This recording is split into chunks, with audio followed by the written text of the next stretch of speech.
네, 이번에 제가 발표할 논문은 아이클리어 2026년에 발표된 Complexity and Statistics Guided Anomaly Detection in Time Series Foundation Models입니다. 해당 논문 같은 경우에는 파운데이션 모델을 이상 탐지에 활용을 한 논문이라고 보시면 되는데, 백그라운드에 대해서 조금 더 설명을 드리면은, 이제 기존의 LLM이 여러 분야에서 어, 좋은 성능을 보는 것에서 영감을 받아서 시계열에서도 대규모 사전 학습을 통해서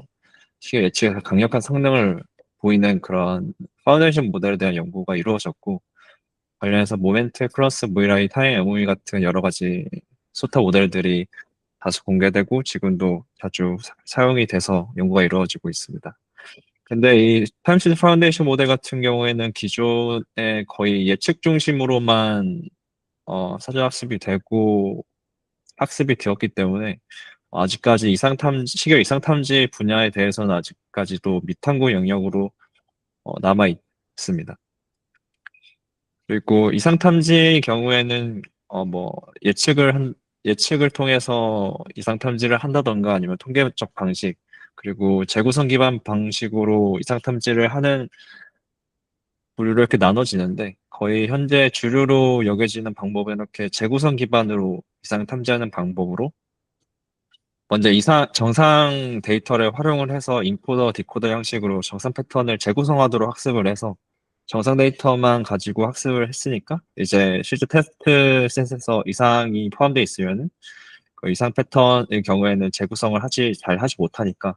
그 재구성 오차가 클수록 이상으로 판정하게 되는 그런 단순한 메커니즘으로 어, 재구성 기반 이상 탐지가 이루어지고요. 여기서 사용한 TFM 같은 경우에도 재구성 기반 위주로 좀 방법이 적용이 이루어졌습니다. 재구성 기반으로 TFM을 이상 탐지에 사용을 하기 위해서 본 논문에서는 한계 두 가지를 꼽고 있는데 첫 번째 한계가 이제 오버 제너럴라이제이션으로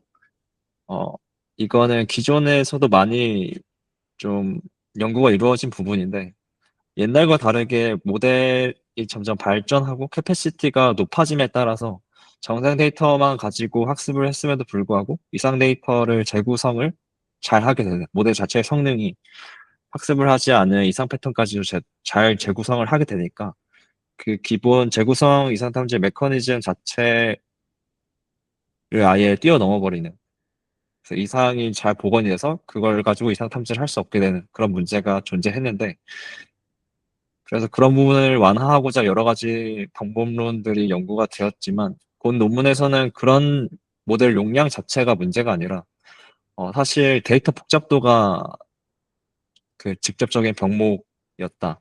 그래서 좀 저주파 성분이 좀 지배적인 리니어하거나 쿼드라틱한 그런 성분이 지배적인 시계열 데이터에서 이런 그 좋은 성능의 모델을 적용을 했을 때 성능이 안 좋게 나왔다. 왜냐하면 재구성을 잘 해버리니까. 그런 문제를 이제 데이터셋 자체의 통계적 특성으로 지적을 했고요.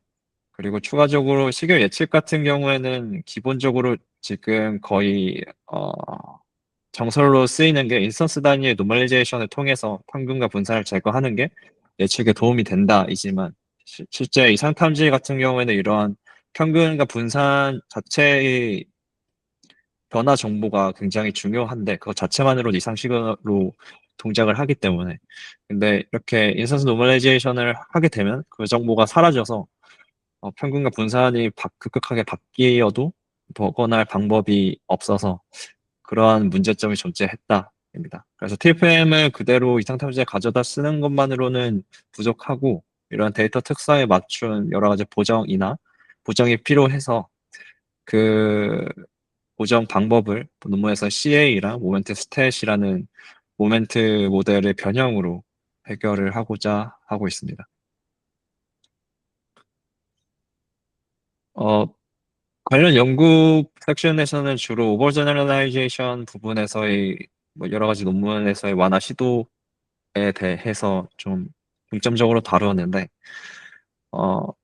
모델 자체의 캐패시티가 파서 재구성을 잘 하게 되는 문제였으니까 디코더 표현력을 그냥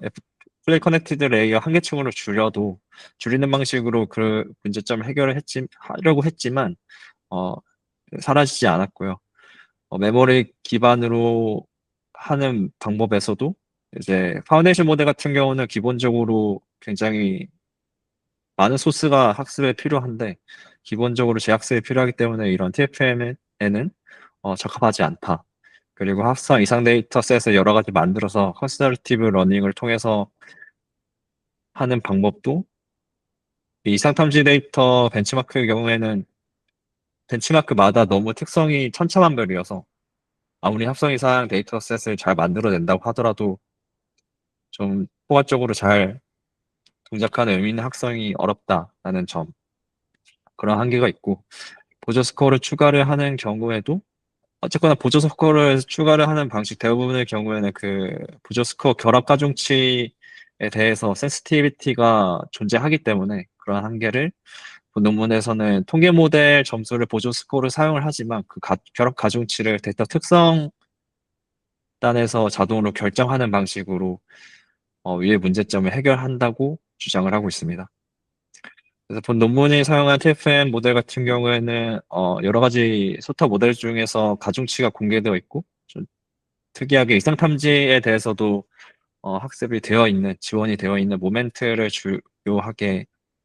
사용을 했습니다. 제가 기억하기로는 T5 기반 모델로 기억을 하고 있고요. 그리고 뭐 추가적으로 예측 기반의 TFM을 또 예측 재구성 기반 이상 탐지가 아니라 예측 기반 이상 탐지로 활용을 할 때에는 크로노스랑 모이라이, 타이에모니 같은 모델들을 추가적으로 사용을 해서 비교를 하고 있습니다. 문제 설정을 좀 간단하게 보면은 기본적으로 재구성 기반 방법이니까 인코더, 디코더 방식으로 이루어져 있고 추가적으로 마스킹을 사용을 해서 어려운 태스크랑 쉬운 태스크를 구분을 짓고 있습니다. 리컨스트럭션 에러 같은 경우는 아까 말씀드린 것처럼 재구성 기반 오차를 사용해서 이상 탐지를 하는 재구성한 거랑 원래 시계열이랑 차이를 가지고 그대로 로스로 사용을 하는 거고요. 좀 특이하게 볼 점이 임퓨테이션 에러 같은 경우인데 이 경우에는 그냥 입력이 그대로 주어진 거를 가지고 재구성을 해서 그 오차를 구하는 게 아니라 추가적으로 입력 단위에서 무작위 마스킹을 해서 그 마스킹 된 부분까지 재구성을 하게 되는 태스크라고 생각을 하시면 됩니다. 예를 들어 30%로 마스킹을 하고 그 마스킹한 부분까지 복원을 한다고 생각을 하시면 되고요. 네, 논문의 핵심 이제 제시하는 방법은 되게 간단합니다. 핵심 아이디어 같은 경우는 쉬운 과제랑 어려운 과제의 격차, 그 데이터의 복잡도를 드러낸다고 하고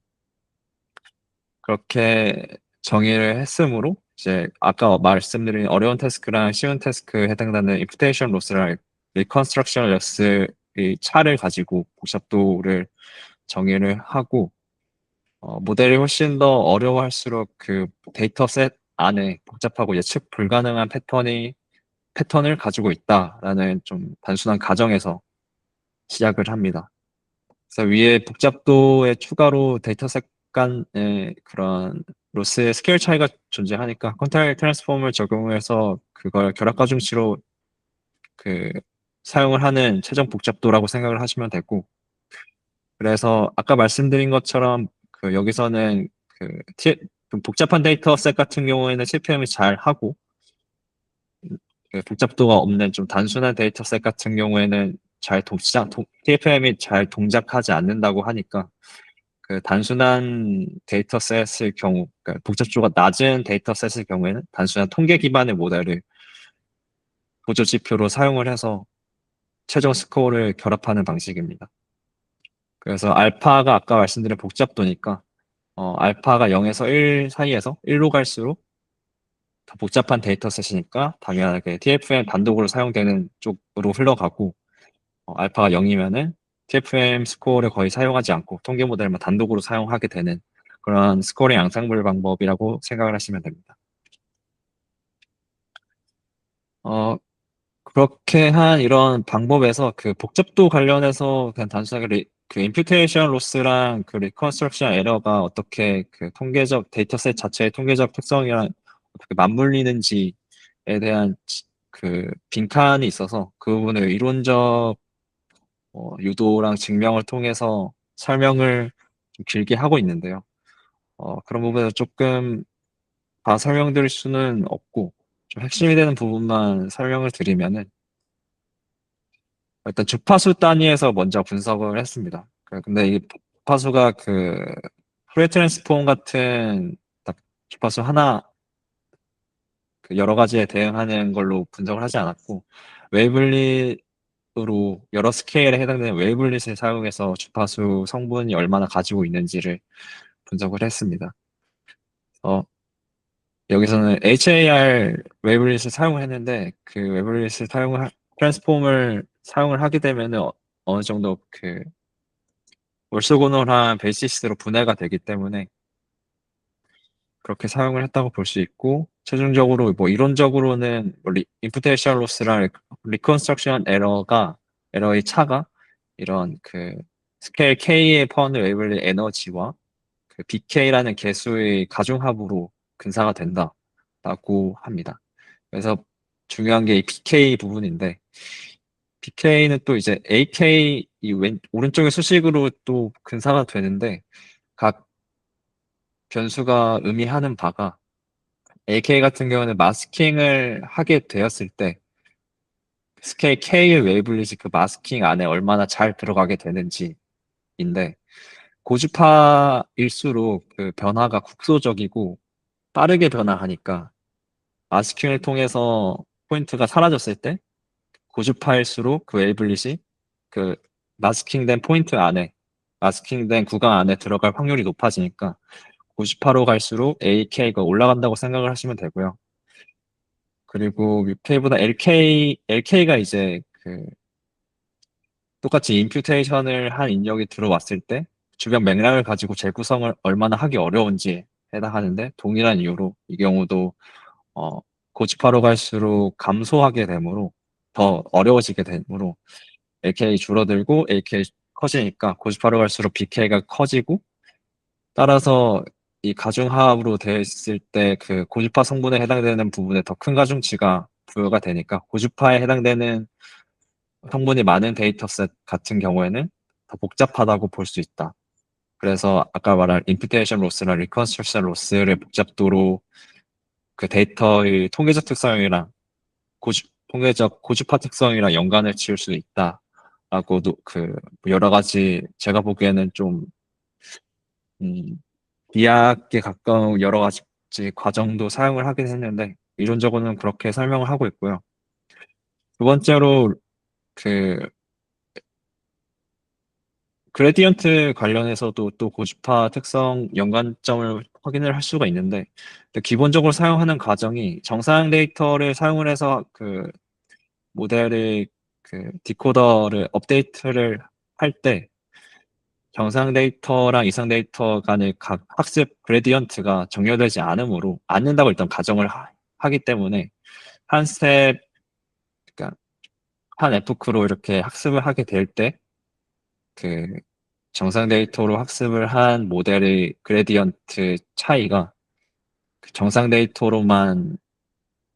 학습을 할 때 그 로스의 그레디언트의 프로비니어스 노름 제곱으로 하한이 정해지게 된다고 볼 수가 있습니다.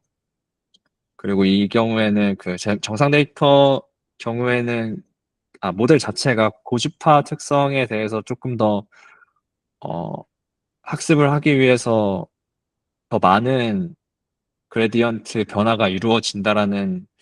그 초기의 발견이 있었어서 정상 데이터의 고주파 정보 비중에 대해서 이 하한이 증가하게 되므로 고주파 복잡도가 클수록 이상격차가 커진다라고 또 추가적으로 생각을 할 수가 있습니다. 요약을 하면 TFM을 활용한 재구성 같은 경우는 저주파를 잘 재구성을 하고 고주파를 잘 재구성하지 못한다는 점을 이론적으로 확인을 했기 때문에 고주파가 많이 존재하는 데이터셋일수록 더 이상 탐지 역사적으로 더 잘하게 된다. 그리고 이 알파는 TFM을 얼마나 신뢰할 수 있는지 그 복잡도에 해당하는 이론적 근거를 제공하고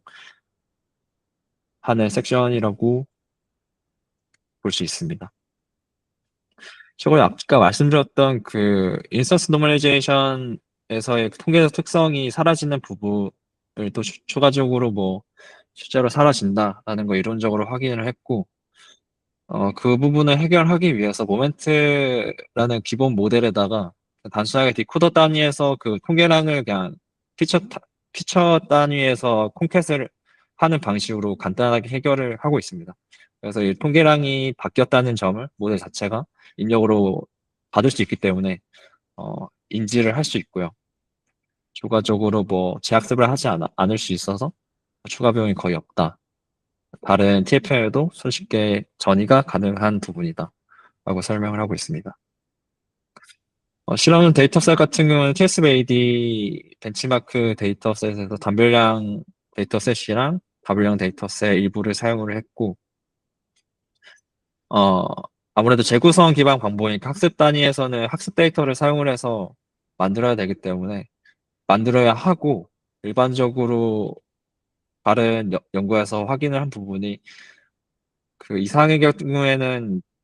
데이터 마지막 부분에 좀 몰려있는 경향이 있다라고 해서 앞 25% 또는 첫 이상 발생 이전까지로 학습 데이터를 구성을 했고, 재구성 헤드 같은 경우에도 그걸 간단하게 싱글 프리 커넥티드 레이어로 구성을 했습니다. 주지표 같은 경우에는 VSPR을 사용을 하고 보조지표로 이런 네 가지를 사용을 하긴 했는데, 네. 이 부분도 좀 할 얘기가 있긴 하지만 일단 넘어가도록 하겠습니다. 좀 전반적인 결과를 좀 한눈에 요약할 수 있는 그림인데, 일단 기본적으로 통계 모델을 사용을 했기 때문에 통계 모델을 그 보조 스코어 지표로 사용을 했기 때문에 일단 5가지 가장 좀 좋은 성능을 보이고 주로 사용되는 5가지 통계적 모델을 가지고 단독으로 사용했을 때, 그리고 그 가중치를 좀 랜덤하게 했을 때, 또는 인객적 기준으로 사용을 했을 때, 또는 그 본 논문에서 제시하는 데이터의 통계적 특성, 복잡도를 기반으로 자동으로 가중치를 할당을 해서 스코어링을 하는 방식으로 비교를 사례대로 했는데, 어, 보시는 바와 같이 그냥 단독으로 사용을 하거나 뭐 랜덤을 하고 뭐 가중치를 스레스홀드 기반으로 하는 것보다 이렇게 데이터 특성을 가지고 좀 자동적으로 적용을 했을 때 가장 좋은 성능을 보이는 것을 확인할 수 있고요. 추가적으로 이 초록색 선이 아까 말씀드린 통계적 특성을 추가한 모멘트 스탯 모델인데, 그냥 파인 튜닝한 모델보다 약간 근소하게 우위를 보인다. 뭐 자기가 말하는 오버 스테이셔너리제이션 문제를 해결했다라고 주장을 하는데, 격차를 보시면 그렇게 크게 의미가 없어 보입니다. 실질적으로 합성 데이터를 그 복잡도 기반으로 합성 데이터를 만들어서 통계적 모델이랑 모멘트 TFM 모델이랑 그리고 제시하는 방법을 차례대로 비교를 했는데, 이 리니어를 사용한 맨 위가 리니어고 두 번째가 쿼드래틱, 마지막에 브라우니안 모션을 사용한 모델이라서 그냥 단순하게 보셔도 첫 번째 같은 경우는 그 고주파 성분이 아예 없다시피 하고, 마지막에 되게 지그재그한 그런 고주파 성분이 되게 많이 들어가 있어서 복잡도가 아래로 갈수록 많이 들어가 있는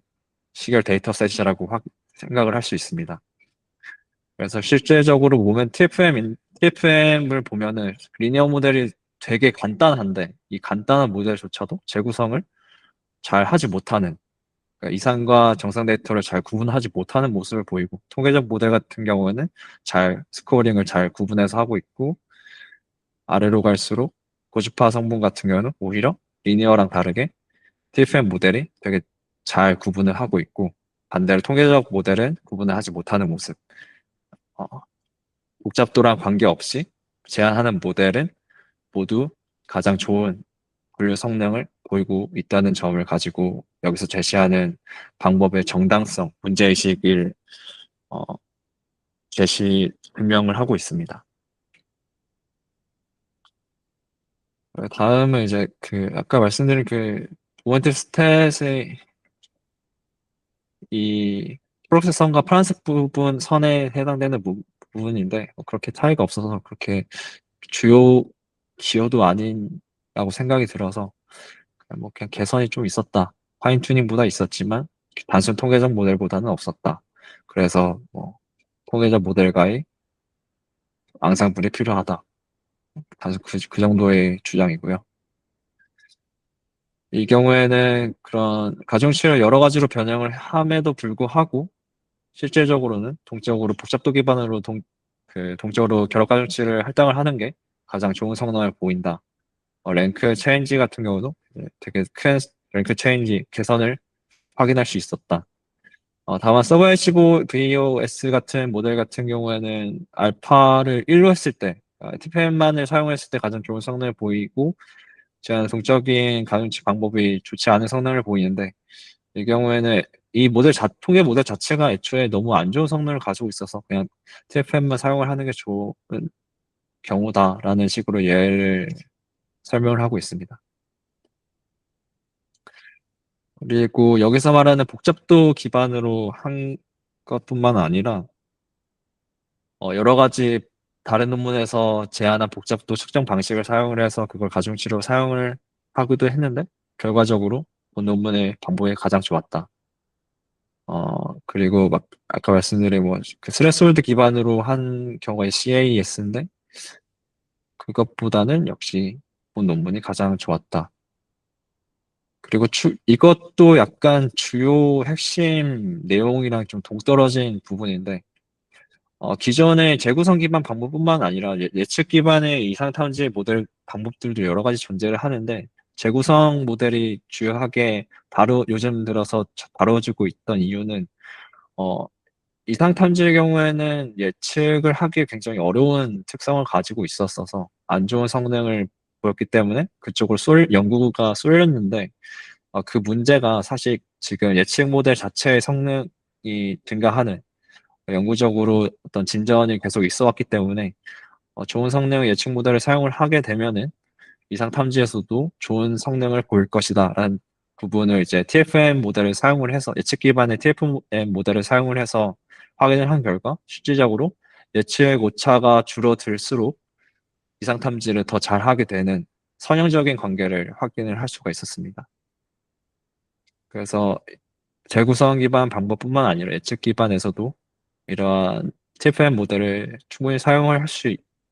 있을 것 같아 보이고요. 제 생각에는. 그리고 지금까지 말씀드린 결과 같은 경우는 거의 단별량 시계열 데이터셋에 대해서 진행을 한 결과고, 이 경우에는 다별량 데이터셋에서 또 진행을 한 결과인데, 그냥 단순하게 보셔도 CA가 딱히 일괄적으로 좋은 모습을 보이지 않습니다. 우리 성능이 떨어지는 부분도 보이고,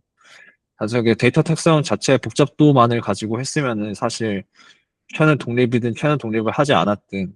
그 복잡도는 여전히 존재하니까 그걸 사용을 해서 좋은 성능을 보여야 하는데 보이지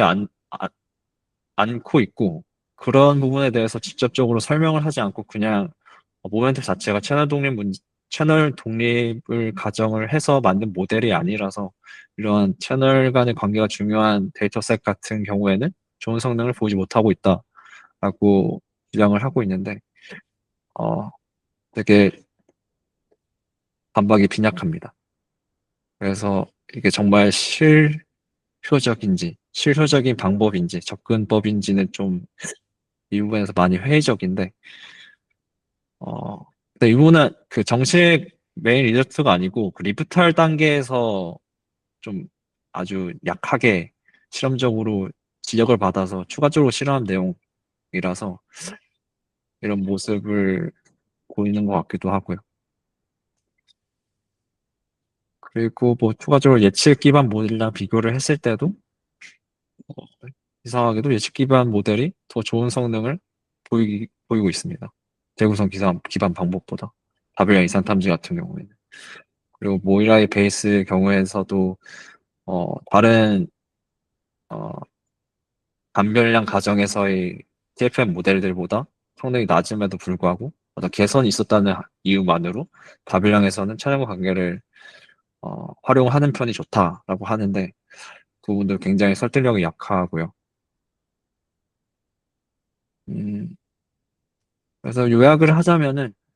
기존의 오버 제너럴라이제이션 문제와 추가적으로 오버 스테이셔널리제이션 문제를 좀 제시를 해서 이거를 해결하는 방법으로 모델 설계를 했고, 단순하게 그냥 보조 스코어링을 하는 게 아니라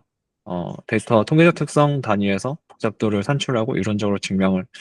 뒷받침을 지었다. 그리고 세 번째는 딱히 큰 기여가 아니어 보이고요. 그래서 뭐 좋은 성능을 보였다라는 부분이 가장 유효한 기여인 것 같습니다. 단별량 데이터셋에서 네, 그 부분이 가장 유효한 기여인 것 같습니다. 이상입니다.